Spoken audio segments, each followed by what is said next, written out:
Saudações, gente bonita. Mestre Leider aqui falando, em Goiás, 7h10 da manhã. São 22 graus a temperatura ambiente. E por falar em ambiente, ontem nós começamos a live. Aliás, foi o objetivo principal, né? Os primeiros 45, 50 minutos nós explicamos por que a gente está nessa situação, com todo respeito. Merda. Vamos, mudança climática, e aí seria a culpa do mundo inteiro, do capitalismo, né? Ou laninha. Não, gente, essa situação horrível que a gente se encontra é culpa do agronegócio. Especificamente o agronegócio. Por que o agronegócio? Porque ao devastar a floresta amazônica para substituir árvores por pasto, capim, o agro fez 3 coisas horríveis. Primeiro, ontologicamente, está destruindo a floresta de valor incalculável. Sabe-se lá quantas milhares ou dezenas de milhares de espécies já foram e estão sendo extintas nesse momento. Para quê? Para substituir por uma monocultura de capim africano e a criação de um gado asiático. Para que o cadáver desse gado seja mandado para outros países do mundo. Então não é eticamente uma coisa que valha. Perfeito? Então, ontologicamente, destruir a floresta amazônica para substituí-la por pasto é um crime, é um horror e uma iniquidade. Ponto. Mas há motivos mais práticos, se as pessoas acham que respeitar a vida não é um motivo bom o suficiente. Segundo, é que o sistema geral de circulação da atmosfera em cima do Brasil, ele historicamente leva chuva da Amazônia para o centro-sul do Brasil através da massa equatorial continental e para o nordeste através da massa equatorial atlântica. Derrubando a floresta e substituindo ela por pasto, não tem mais água para levar. Queimando o pasto e a floresta, ao invés de levar água, ela leva fumaça. Então os antigos rios aéreos que abasteciam o país de chuva agora estão sendo substituídos por rios de fumaça que trazem o resultado crematório que se transformou na Amazônia. O que nós estamos respirando, todos os brasileiros, é a morte. Estamos respirando cadáver de árvores, de animais, de fungos.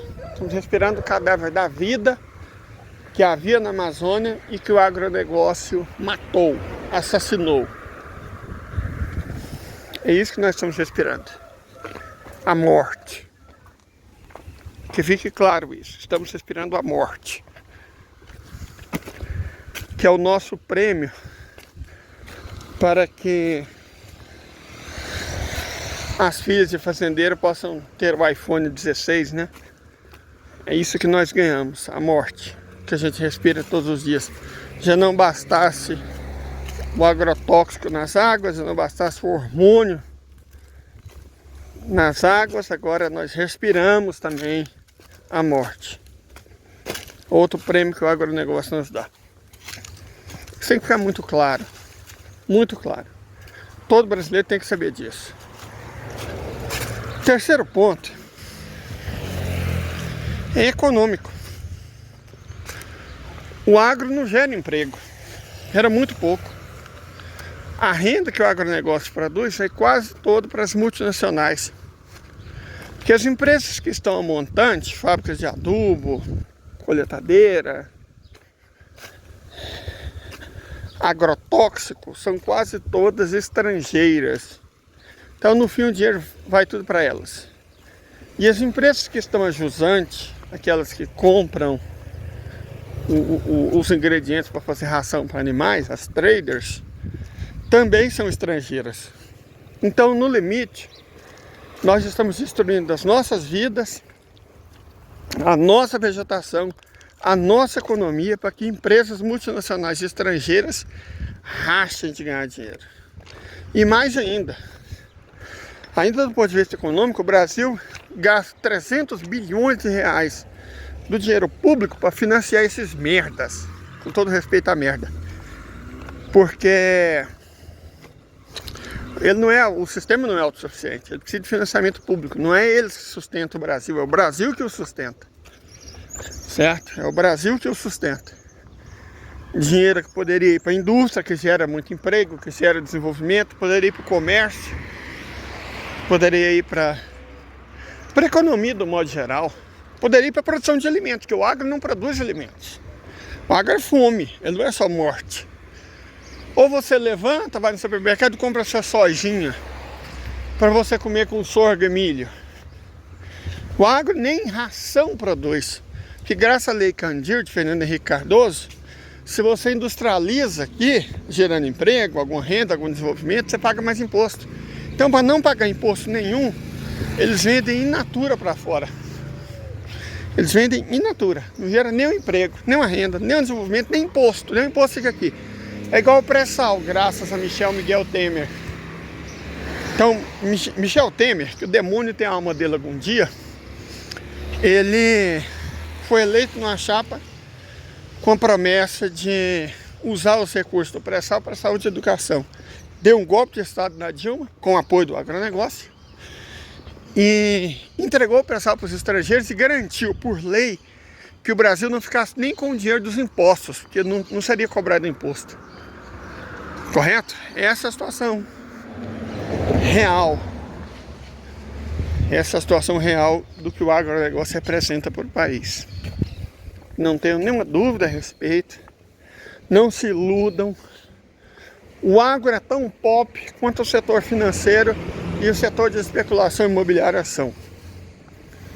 É o capitalismo destruindo esse país, como já destrói o mundo inteiro. Eu só vou respirar um pouco, eu tenho que comprar umas coisinhas pro bando, o mercado hoje está na promoção e eu já volto.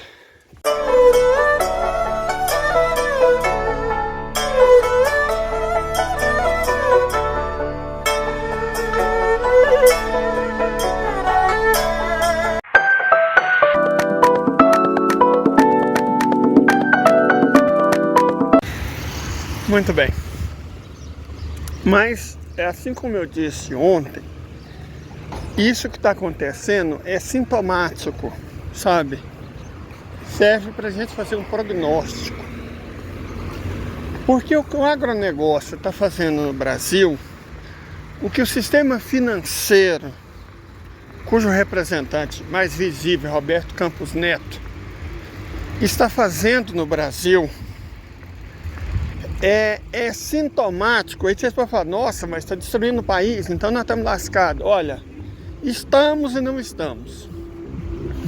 Estamos porque, é claro, enquanto o agronegócio, o sistema financeiro e o mercado imobiliário derem as caras, vai ser assim para pior. Certo? O mercado imobiliário, ele tornou comprar casa impossível, cara. O preço dos imóveis aumentou 10 vezes. Enquanto os salários no mesmo período aumentaram 2. Então, para que algumas empresas ganhem muito dinheiro especulando com imóveis, as pessoas, na prática, estão sendo impedidas de ter a casa própria. Saímos de uma situação em que a pessoa aos 30 anos conseguia ter a sua casa, para uma situação em que as pessoas aos 30 anos não conseguem sair da casa dos pais porque não dá conta de pagar aluguel. Eu não estou falando de comprar um imóvel próprio, não. Não consegue pagar aluguel. O setor imobiliário é especulativo. É um dos mais danosos que existe em qualquer economia. Não é à toa que a China acabou com ele. Você se lembra do escândalo da Evergrande? Tem um mané que todo mês faz um vídeo falando que a China vai acabar, que a China já era, que não sei. Todo mês ele faz um vídeo assim. E ele fez uns 3 vídeos em tempos diferentes, explicando como a Evergrande iria quebrar a China. O que a China fez? Falou o seguinte, os donos da Evergrande, ó, se viram seus B.O.s, nós vamos condenar vocês à morte. Nós não vai quebrar a economia do país para defender bilionário, não, ainda mais especulador. Então, nada como um bom incentivo para o capitalismo funcionar. Conseguiram resolver os problemas em ato contínuo, quando o camarada Xi Jinping foi reeleito pelo Congresso do Partido Comunista. Ele acabou com o mercado imobiliário. A partir de agora, não tem mais essa palhaçada, não. Casa vai ser feita para as pessoas morarem. E só pode ser negociado pela indústria da construção civil. Não tem mais mercado imobiliário, acabou. Sem essa, acabou o mercado imobiliário, está proibido na China. Pronto, resolvido o problema. Sabe, uma grande quantidade de capitais que poderiam ser muito melhor utilizados na indústria, na tecnologia, na ciência, na infraestrutura, estava sendo desviado para especular no mercado de imóveis. E a economia quebrava de vez em quando, patinava. Para quê? Para que um bando de playboy, de investidor lixo, ganhasse dinheiro. Não. Xi Jinping acabou com isso. Sabe, a solução é essa, gente. Não tem como o mercado imobiliário existir numa sociedade saudável que permita as pessoas terem as próprias casas. Não existe isso. Ou as pessoas têm casa ou existe mercado imobiliário.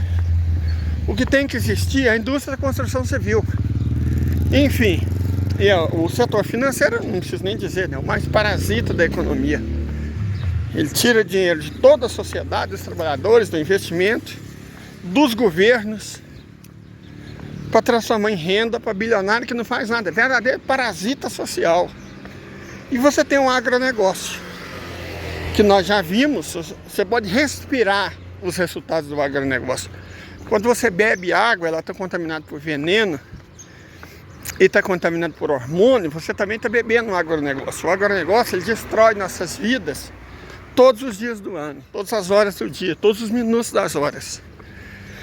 Então você tem esses três setores do capitalismo mais rasteiro que destroem nossa economia, nossa sociedade, nossa pátria e nossa vida.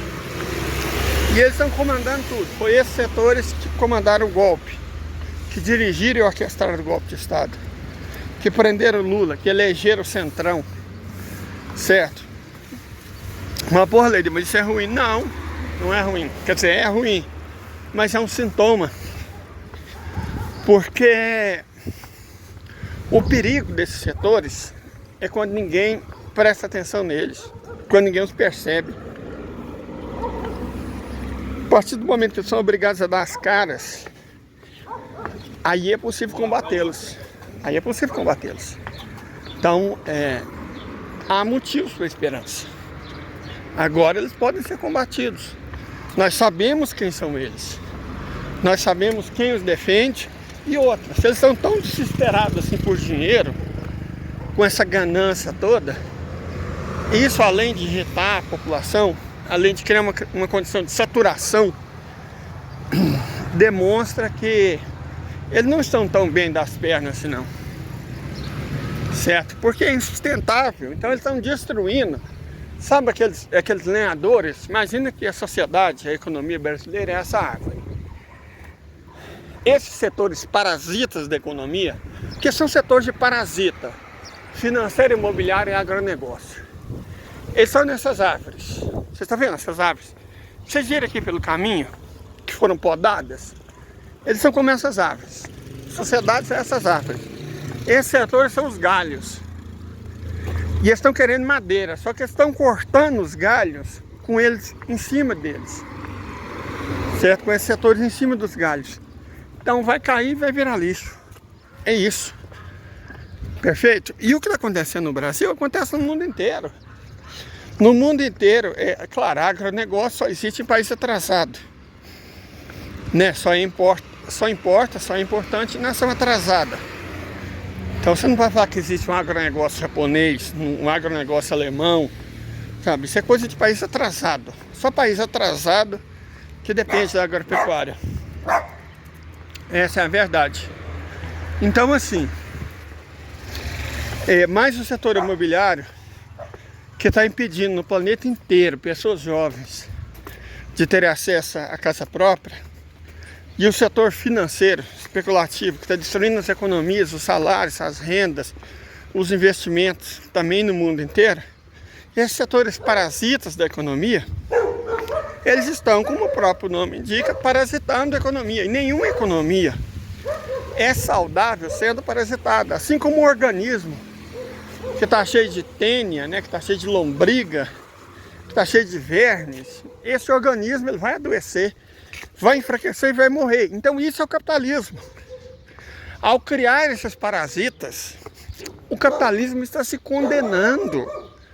Porque esses parasitas, esses setores parasitas, imobiliário e financeiro, e no caso de economias atrasadas, agronegócio, reitero, estão parasitando a saúde das próprias economias, estão adoecendo as economias e as sociedades. O resultado é que essas economias e sociedades parasitadas estão doentes e vão morrer. Igual um organismo que está com solitária, que está com lombriga, que está com não sei o que, fica doente e morre se não for tratado. Certo? Então essa é a situação que nós estamos.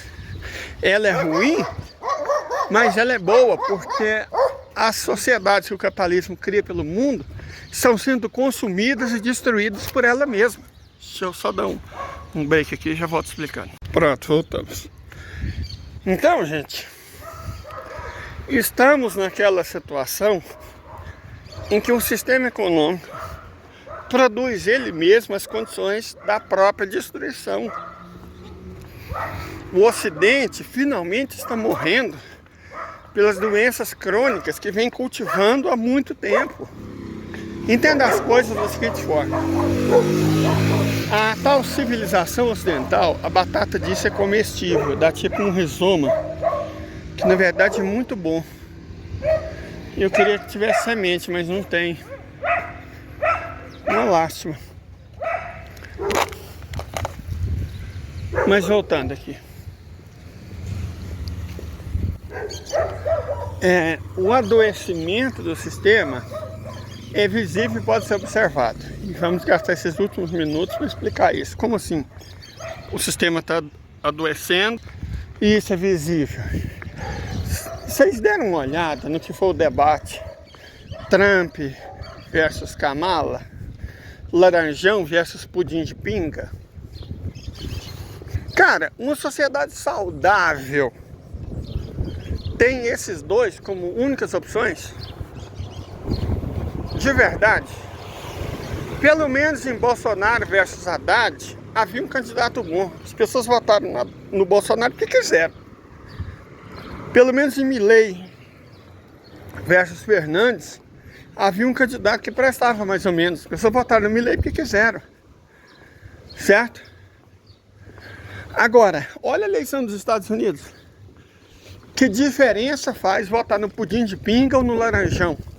São dois completos despreparados, sem a menor condição de conduzir os Estados Unidos, o capitalismo e o Ocidente, para um caminho que não seja o da ruína, o do caos, o do desastre, o da catástrofe.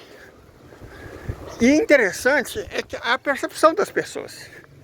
Olhando pelos nossos olhos, o pudim de pinga ganhou o debate. Mas não. Pelos olhos dos americanos, quem venceu o debate foi o Trump. Você sabe por que quem venceu o debate foi o Trump? Porque o Trump não recuou 1 milímetro naquilo que ele defende. Naquilo que os eleitores dele esperam que ele diga e faça. Ele não recuou 1 milímetro. Já o pudim de pinga, não. Tergiversou, a imprensa ajudando, isso é fake news, isso não existe, não sei o quê.